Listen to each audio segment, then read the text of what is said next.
everybody, what's up? KillJoy Jake here, and instead of having friends, I have horror movies. Jake's a little angry today because I've tried to make this video twice now, and this is the first time where every shot isn't out of focus, or the camera isn't just completely fighting me. I don't know what's going on. But thankfully I have a bunch of Scream 5 news to cheer me, and hopefully you up today, so there's that. We're gonna get into all of these Scream 5 updates, but first I'm gonna need y'all to like this video and subscribe for more horror content. Also, please consider supporting me on Patreon, where you will have early access to some of my specialty videos and my podcast that I'm launching sometime in the middle of this month, and you'll also have content that's only going to Patreon that you can only see there, so that'll be pretty dope. The link for that will be in the description below. Alrighty, now let's get into it.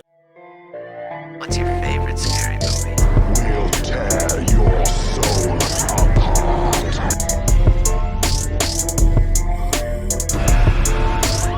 Not the beast! Ah! You know, it's Halloween. I guess everyone's entitled to one good scare, huh? So since I have gone on break, there's been a whole bunch of new Scream updates, including all of these new marketing things that they're putting out there. For example, Ghostface is on the cover of Total Film, and Ghostface is also getting his own brand new cereal. The scariest thing about Ghostface's cereal is the people who put the milk in the bowl first. What is wrong with you, you psychopaths? But the coolest thing we have gotten from Scream 5 and the new marketing for the film is this little clip we've got. Like, it's kind of like an extended trailer. We see some more scenes from the film, which we're going to discuss in a second, and we also got some behind the scenes interviews with the cast and crew. Now, unfortunately, there's only like little snippets of the interview within this clip, but even with these little tiny like interjections, there's still a lot of theories you can build from what these people are saying. So breaking down this clip, once again, it's kind of just a lot of the same shots from the trailer, which I'm not going to talk about too much. I'm going to kind of focus on the new stuff. If you want to hear me talk about the trailer that came out like 3 weeks ago or so now, you can check out this video up here. One of the first new shots we get in this little clip is this like one shot of a police car. I don't think it's Judy Hicks' car, because we do see earlier in the other trailer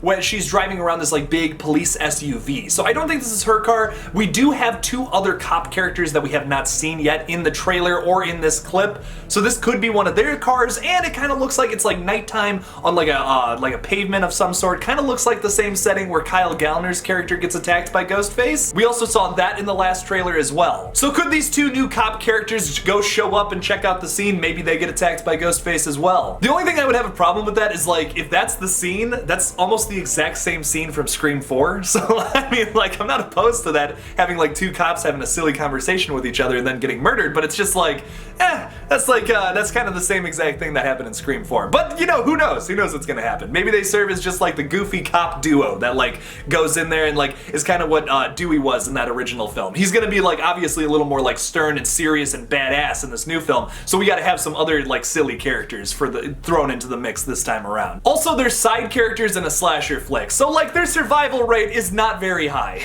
We get another shot of inside Stu's house with Melissa Barrera's character, and once again we see some more red Solo cups all over the place. Now, I've seen a lot of people talk about how like the Woodsboro Film Club is being held there. I still think that's a little weird. Like, who's living at Stu's house and is all like, yeah, I want to live at where the killer used to live. I have compared it to Big John and Little John in Halloween Kills. Like, it could be like a scenario like that, like just some wonderful old couple has taken over this house and brought some fresh new life into it instead of all the death that was there years ago.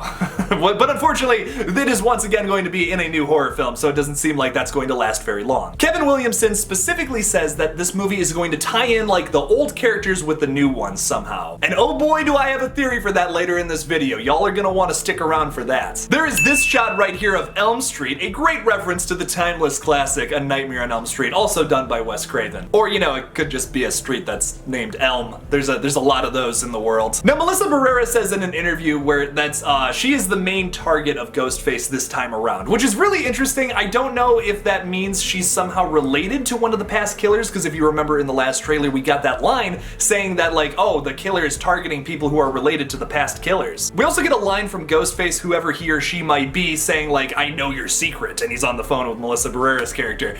I think that's a little too obvious to make Sam the love child of like Billy and Sydney. I have a theory about that coming up later on, but I don't think it's going going to be her. Now, something I missed the first time watching, though, is that when it cuts to like a scene in the actual movie, it's Melissa Barrera's character, Sam. She gets a call from what it says is Amber Freeman, who, if you remember from the trailer, Jenna Ortega's character gets a call from her as well, and it says, "This is not Amber," and then the phone starts ringing, it's Ghostface. So I'm sure everyone online is saying, is Amber Ghostface? Is this kind of confirmation of that? I would say no. I think there's a lot more to this than we think. I don't think it's so obvious as just like, yeah, that could be it. If you remember in the first trailer, Dewey specifically says that there was 3 attacks. Now, that doesn't necessarily mean that people died, but I'm telling you right now, if we have a movie where Ghostface just pokes somebody, drops them off at the hospital, and they live, I'm going to be very disappointed, and I'm probably going to walk out of the theater upset. So I guarantee you people are going to die in this opening scene, but not Jenna Ortega, because I believe we see this shot later on in the trailer of her in a wheelchair, and she's about to get attacked by Ghostface there. But as of right now, from what we know and what we've seen, I don't think she dies in that opening scene. But I do think that maybe Amber Freeman is the first kill of our movie. We don't see a whole lot of her in the trailer, and what we do see of her is like these just weird pickup shots. It's nothing really specific. I don't even think she has a line of dialogue in the trailer or this clip. We do see in this clip, though, a shot of her with like her flashlight on her phone on, and she appears to be walking down some stairs investigating a strange noise, perhaps? I think one of the biggest shocks about this movie is the fact that they teased only half of the opening kill, or opening attacks. What I think is really going to happen when we first go into the theater and the movie starts rolling is we see Amber Freeman on the couch playing on her phone, texting her girlfriend, and then all of a sudden she gets killed by Ghostface. That's the opening kill, boom. Oh, but it doesn't stop there. This would make a lot of sense because you kind of got to get around the whole caller ID problem with the Scream franchise. I remember when they first announced Scream 5, and my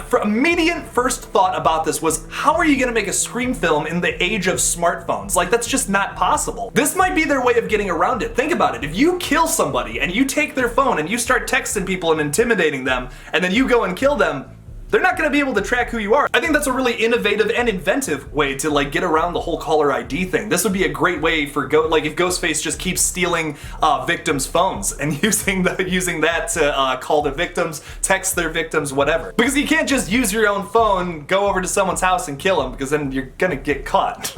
We also kind of see where Dewey is living a little more. It appears to be like, I actually almost confirmed at this point that he's like been kicked out of the house by Gale and he's living in an RV somewhere, which is pretty sad. Like, it's kind of sad to see like these two characters become separated in this new film, but I think it's going to be necessary considering how his arc is going to go. I think Dewey is going to like ultimately sacrifice himself to save some of our new characters. I don't know if it's going to be like the whole Dewey just jumping in front of the knife kind of thing. I think that would be kind of stupid. But what I think would be kind of dope is if Dewey is put into some kind of like horrible danger and we leave it at a cliffhanger where we still don't know who one of the Ghostface killers is, and Dewey is in danger, and we're waiting until Scream 6, like just black screen, wait 2 years for Scream 6. I know I've been preaching this in like every video, but I just want to reiterate, let's do something different this time around. I love the Scream franchise, but my one criticism of the franchise as a whole is it kind of follows the same format with every single movie. Deviating from that just a tiny bit would make this movie stand out more than maybe any of the other films. And then one last thing before I start getting into some more crazy theories here is we finally see the reveal of Gale's red pantsuit. Oh my god, this thing is bright fucking red. But of course Gale Weathers rocks that shit, just like how she has in the past 4 movies. She's worn like every color of the rainbow at this point, and she gets it, man, she kills it. Now, easily the biggest reveal of this entire clip, I've been saving this for the end, is that we see Sidney Prescott pushing a baby carriage. That opens up so much room for theories, like, oh my god, I have so many things to talk about with this movie now. It was already kind of a massive reveal when you see that Sidney Prescott is wearing a wedding ring on her finger, but now we know she has a child as well. Oh my god, that is nuts. So I can see that a theme of family is going to be like very prevalent in this new movie. Something that I think is going to come back to haunt Sidney a little bit. Now there's been this theory online about how like Sidney and Billy have a love child and it's gonna come back as Ghostface in like a future movie. That's been a thing for like a while. Not just now talking about like the new Scream film. This has been something that has been talked about for years. Like ever since the first Scream came out, essentially. This was like has always been a theory for a long time. Now, could this movie touch on that in a very like different way, taking that idea and then taking it a step further. So obviously I don't think that the like what 2-3-year-old child she has in this carriage is Billy's, because that would not make any sense whatsoever.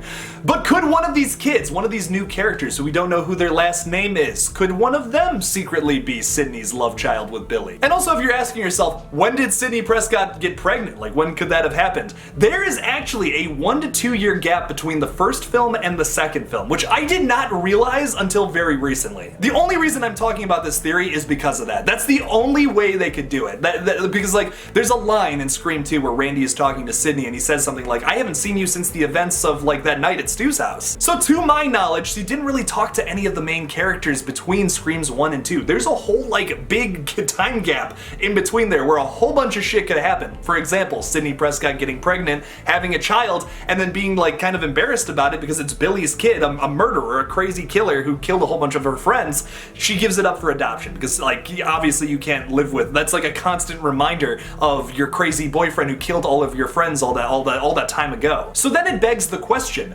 who of these new characters could be this love child between Billy and Sydney? Well, there's one character that looks very similar to Skeet Ulrich. Oh my god, who could that be? Vince. Oh Jesus, Kyle Gallner looks like a young Skeet Ulrich, almost exactly. Now going back to a few things that was said in the trailer. First of all, the line about like how the new killer is going after people who are related to the past killers. There's that line, and then Dewey also said that there was 3 attacks so far. So let's say my crazy theories are true about Amber and Jenna Ortega's character. That's 2 of the attacks, and one of them resulted in a death, one of them resulted in just a character being hospitalized. But who is that third kill? Could it be Kyle Gallner? Maybe this is part of the opening scene, maybe this is something that happens later on, but I think for sure this could be something that's part of like the beginning of the movie, where just the first couple of kills, whoever Ghostface is killing, Kyle Gallner is revealed. Now, I don't know if it's necessarily revealed towards the beginning or at some point, but like we're gonna find out almost immediately off the bat that Kyle Gallner is the love child of Billy and Sydney. Now, this isn't the big twist of the movie though, I don't think, at least. I think taking that idea a step farther though, where like you already have like the idea of Billy and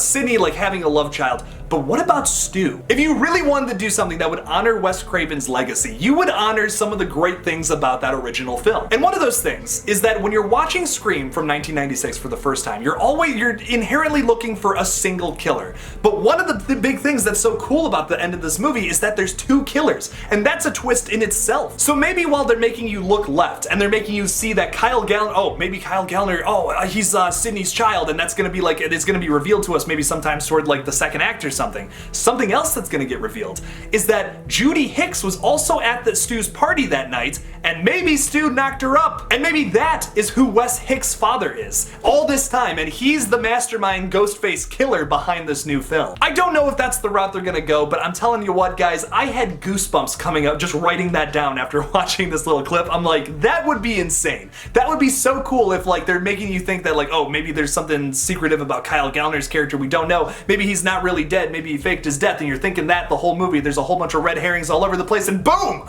Wes Hicks is the killer after all. And of course that would be one of the twists, but I do still think that there's going to be 3 killers. Now, considering the limited information we have about this film, that's as far as my theory goes right now. But there's one more thing I want to point out to you. We still haven't seen all of the characters in this movie. If Sydney is married to someone and has a child, I'm assuming that she probably has a husband character that's going to be in this movie. So we still don't know who that's going to be. Theoretically, it could be one of these cop characters we have announced, but I think we might actually get yet another character announced at some point, like coming up in the future. I think that there's even more characters that are going to be in this movie than we even know about at the moment. So keep your mind open to a bunch of crazy theories, because anything can still happen. This movie is still just as mysterious as it was like 6 months ago or so. We still don't know everything about it. There's a bunch of the directors even announced that like there's a bunch of misdirection in that trailer, and I'm sure with every piece of marketing they're keeping that a theme, like they're just keeping the misdirection a total theme, totally messing with all the fans. Whatever it is, I know it's going to be a massive shock in January. Even if we kind of figure it out, I still think it's going to be just like mind-blowing, and it's going to blow us away in the theaters. I cannot wait to see what Radio Silence has done with the new Scream film coming up this January.